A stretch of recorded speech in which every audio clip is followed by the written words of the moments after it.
Welcome to our SPM English class. আমাদের ক্লাসের সঙ্গে জুড়ে থাকার জন্য অনেক অনেক ধন্যবাদ, অনেক অনেক শুভেচ্ছা জানাই।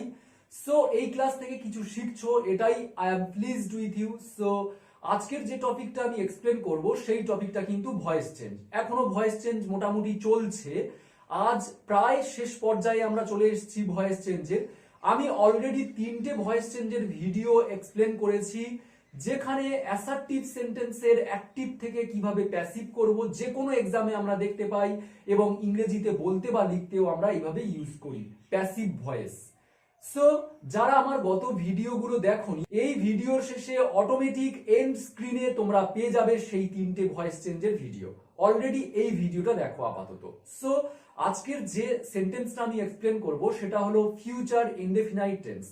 ফিউচার টেন্সের অ্যাক্টিভ ভয়েস, অর্থাৎ একটা সেন্টেন্সকে অ্যাক্টিভ থেকে প্যাসিভ করতে গেলে আমরা কিভাবে ভয়েস চেঞ্জ করব সেটা আজকে ডিটেলস এ টু জেড দেখব। আমি কিন্তু এখানে কোনো শর্টকাট নিয়মে এক্সপ্লেন করব না বা করি না। তোমরা সবাই জানো আমি একেবারে গোড়া থেকে একেবারে শেষ পর্যন্ত এ টু জেড একেবারেই সুন্দরভাবে এক্সপ্লেন করি। সো তোমরা দেখো আমি কিভাবে অ্যাক্টিভ থেকে প্যাসিভ করব সেই future indefinite tense. Okay, let's continue.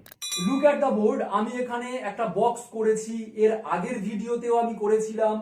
যেগুলো আমরা প্রোনাউন কিংবা নাউন যদি অ্যাক্টিভ ভয়েসে প্রথমে থাকে, সেগুলো আমরা ভয়েস অর্থাৎ প্যাসিভ ভয়েস করতে গেলে, অ্যান্সার করতে গেলে আমরা শেষে কি দেব, ট্রান্সফার করব, সেগুলো আমি অলরেডি দেখিয়েছি।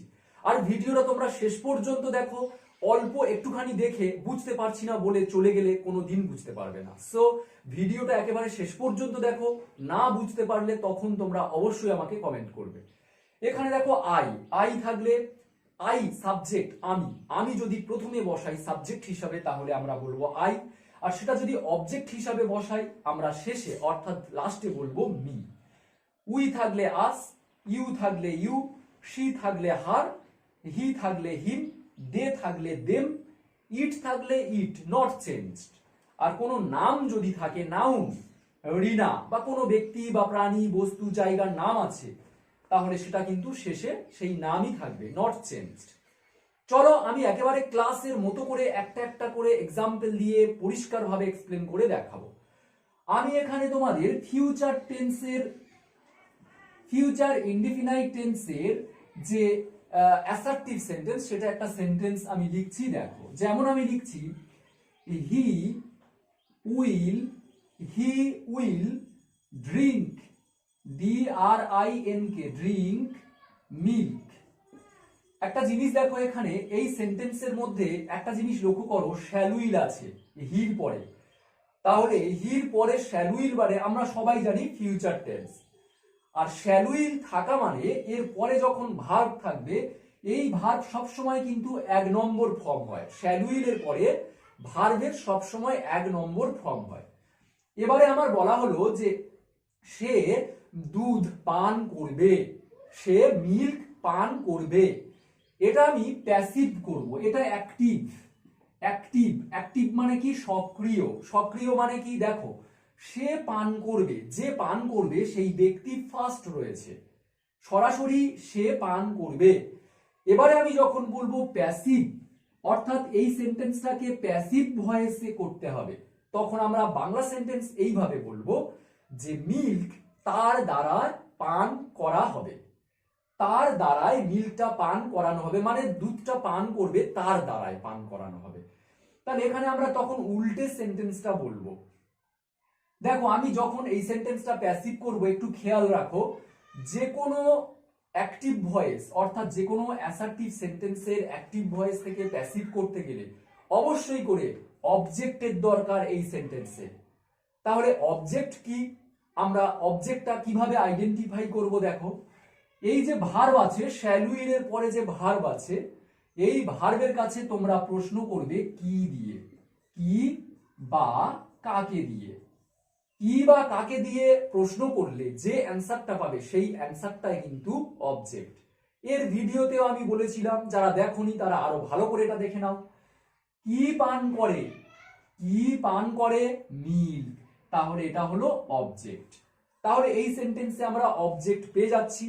অবজেক্ট যদি না থাকে তাহলে কিন্তু সেন্টেন্সটা ভয়েস চেঞ্জ অর্থাৎ প্যাসিভ ভয়েসে করা যাবে না। আমাদের অবজেক্ট অবশ্যই থাকতে হবে এই সেন্টেন্সে। একটা এক্সাম্পল ধরো আমি লিখছি, দেখো হি উইল, আমি মুছে দেব, একটু দেখাচ্ছি তোমাদের। হি উইল ড্রিঙ্ক, সে পান করবে ইন দা মর্নিং।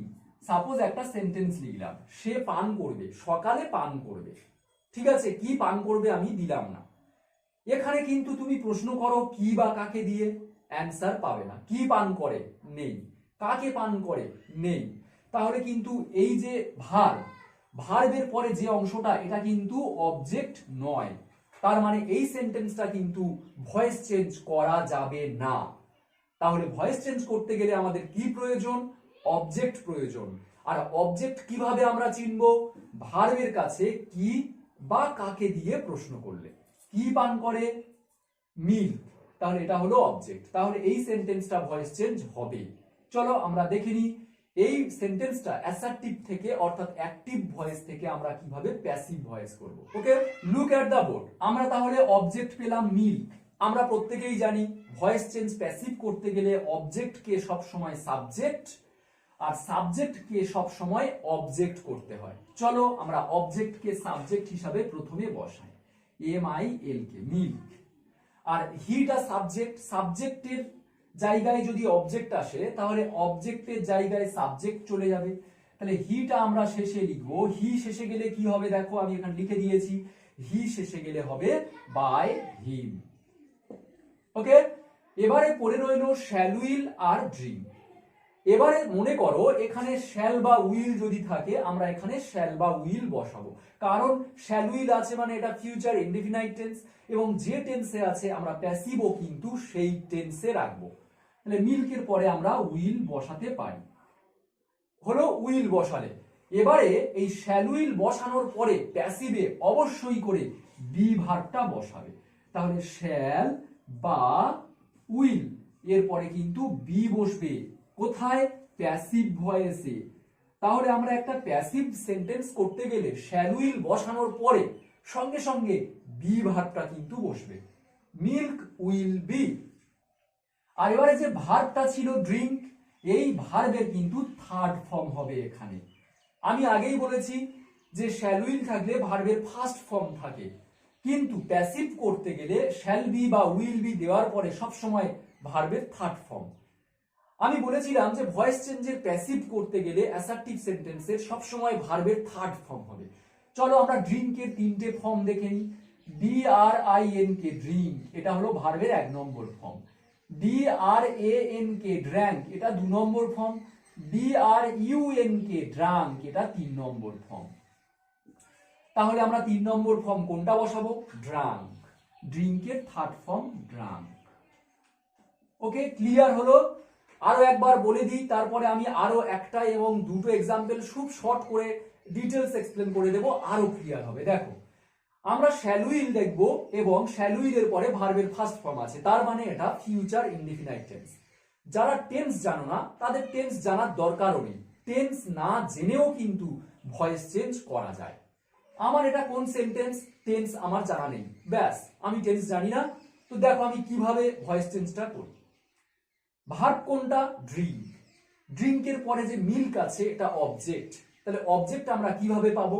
ভার্বের কাছে কি বা কাকে দিয়ে প্রশ্ন করলে আমরা অবজেক্ট পেয়ে যাব। অবজেক্ট হবে সাবজেক্ট, আর হি যে সাবজেক্ট প্রথমে ছিল হি হয়ে যাবে বাই হি। যদি মি থাকতো এখানে বাই মি হতো, উই থাকলে বাই আস হতো, ইউ থাকলে বাই ইউ হতো, শি থাকলে বাই হার হতো, এগুলো চেঞ্জ হবে। তাহলে অবজেক্টকে সাবজেক্ট আর সাবজেক্টকে অবজেক্ট। পরে রইল শ্যাল উইল। শ্যাল উইল থাকলেই আমরা শ্যাল উইল বসাবো এবং তারপরে বাড়তি একটা বি বসাবো, শ্যাল বি উইল বি। এই বিটা যদি না দাও শ্যাল কিংবা উইল এর পরে, তাহলে কিন্তু প্যাসিভ ভয়েস একেবারে ভুল হবে। এরপরে যে ভার্বটা ছিল সেই ভার্বের থার্ড ফর্ম সবসময় হবে। তাহলে শ্যাল বি উইল বি আর ভার্বের থার্ড ফর্ম যে কোনো সেন্টেন্স যদি তোমরা দেখো এরকম থাকে, শ্যাল বি উইল বি এবং ভার্বের থার্ড ফর্ম ইউজ করতে হবে প্যাসিভ ভয়েস করতে গেলে। চলো আরো দুটো এক্সাম্পল দিয়ে, আমি বেশি কথা বলবো না, জাস্ট এক্সাম্পল দিয়ে তার অ্যান্সার করে একেবারে ক্লিয়ার তোমরা বুঝতে পারবে। Okay, let's continue. Look at the board. আমি এখানে একটা সেন্টেন্স রেখেছি, শি উইল কল মি, সে আমাকে ডাকবে। তাহলে এটা দেখো অ্যাক্টিভ রয়েছে, আমরা প্যাসিভ করতে গেলে আগে ভার্ব খুঁজে বের করব, কল। কল মানে ডাকা। এখানে প্রশ্ন করো কি ডাকে, কি ডাকে আমরা অ্যান্সার পাচ্ছি না। কাকে দিয়ে প্রশ্ন করো, কাকে ডাকে, আমাকে। তাহলে মিটা এখানে কিন্তু অবজেক্ট। তাহলে আমরা জানি অবজেক্টকে সাবজেক্ট করতে হবে। তাহলে মিটা প্রথমে এলে কি হবে, আই যদি শেষে গেলে মি হয়, তাহলে মি যদি প্রথমে আসে কি হবে, আই হবে। আমরা এখানে দিলাম আই। ওকে, তাহলে মিটা হয়ে গেল I. She, she subject, subject কি হয়ে যাবে, অবজেক্ট। তাহলে শি যদি শেষে যায়, অবজেক্ট হিসাবে আমরা কি বসাবো, বাই। শি শেষে গেলে হবে হার। হয়ে গেল। এবার দেখো শ্যাল উইল আছে, শ্যাল উইল আছে, আমরা এখানে শ্যাল কিংবা উইল দেব। এবারে তোমাকে বিচার করতে হবে আয়ের পরে আমরা উইল দেব না শ্যাল দেব। শ্যাল এবং উইল দুজনে কিন্তু সেম। শুধুমাত্র একটা জিনিস মনে রাখো, আই এবং উইল এই দুটোর পরে শ্যাল হয়, আর বাকি সমস্ত সাবজেক্টের পরে উইল দেব। তাহলে এখানে আই আছে, আমরা নিশ্চয়ই উইল নয়, আমরা শ্যাল দেব, আই শ্যাল। একটু আগে কি বললাম, শ্যাল দেওয়ার পরে সঙ্গে সঙ্গে আমরা প্যাসিভ করতে গেলে বিটা দেব। এবং যে ভার্ব কল আছে, কলের থার্ড ফর্ম অর্থাৎ 3 নম্বর ফর্ম, কল, কল্ড, কল্ড, আমরা এখানে দেব called. I shall be called by her। হলো, এইভাবে আমরা করতে পারি। শ্যাল উইল থাকবে এবং ভার্বের ফার্স্ট ফর্ম থাকলে আমরা শ্যাল উইল বসিয়ে দেব এবং বাড়তি বি বসাবো, আর সেই ভার্বের থার্ড ফর্ম বসাবো, বসিয়ে আমরা প্যাসিভ ভয়েস করতে পারি। আর বললাম এই প্রোনাউন গুলো যদি থাকে শেষে গেলে অবজেক্ট হলে এইভাবে চেঞ্জ হবে। আর যদি নেম থাকে, সাপোজ এখানে শি না থেকে রিনা, বা এখানে কোনো নাম রয়েছে রিয়া, তাহলে বাই, এটা আমি করব বাই রিয়া, মানে কোনো নেম থাকলে নেমটা বসে যাবে। Is that clear? চলো, এখানে আমরা দেখলাম অবজেক্ট মি, একটা অবজেক্ট আছে। এখানে যদি দুটো অবজেক্ট থাকে তাহলে আমরা কাকে বসাবো আর কাকে বসাবো না, এবং যেটা দুটো অবজেক্ট থাকলে আমরা কিভাবে বসাবো সেটা আমরা দেখব একটা মাত্র সেন্টেন্স দিয়ে। তারপরে আরো ক্লিয়ার তোমরা বুঝতে পারবে। Okay, let's continue. Look at the board. আমি এখানে একটা সেন্টেন্স রেখেছি, they will give me a book. চলো আমরা এটা দেখে নিই। ভার্ব কোনটা, গিভ।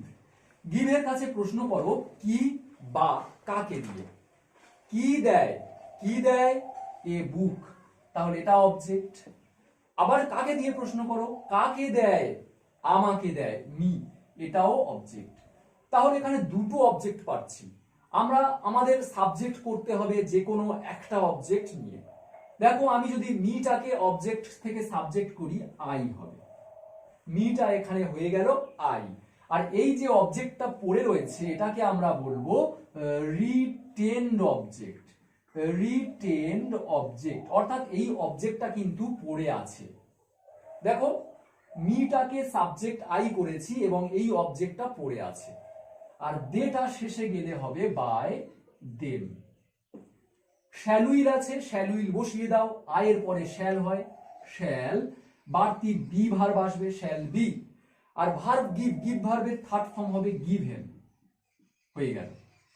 তাহলে এই যে রিটেন্ড অবজেক্ট এ বুক পড়ে আছে, এটা আমরা এখানে বাইয়ের আগে বসিয়ে দেব, এ বুক। ক্লিয়ার? এবারে চলো আমরা যদি এই অবজেক্টটা আগে না বসিয়ে এই অবজেক্ট আগে বসাই, আমি এখানে মুছে দিচ্ছি এটা। সাপোজ আমরা এখানে দুটো অবজেক্ট, এটাও অবজেক্ট, এটাও অবজেক্ট। আমি মিটাকে প্রথমে আই করেছিলাম, মিটাকে না করে আমরা যদি বুকটাকে সাবজেক্ট করি সেটাও হবে। তাহলে এ বুককে আগে বসাও, এর বুক।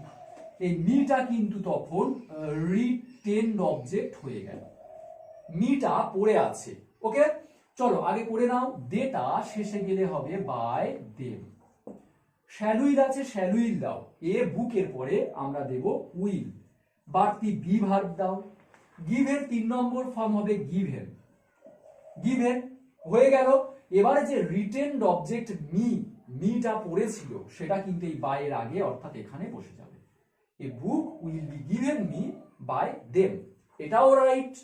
I shall be given a book by them, এটাও রাইট। তাহলে যখন দেখবে দুটো অবজেক্ট আছে একটা সেন্টেন্সে, একটা অবজেক্টকে তোমরা সাবজেক্ট করবে আর একটা অবজেক্ট যেটা পড়ে রয়েছে সেটা আমরা বাই এর আগে বসাবো। ওকে, তাহলে আমরা এখানে দেখতে পেলাম ফিউচার ইনডিফিনাইট টেন্সের কিভাবে অ্যাসার্টিভ সেন্টেন্সের অ্যাক্টিভ থেকে কিভাবে প্যাসিভ ভয়েস চেঞ্জ করব। সো যারা টেন্স জানো না তারা মনে রাখবে শ্যাল উইল থাকলেই আমরা শ্যাল উইল বসিয়ে দেব আর বাড়তি বি ভার্ব বসাবো।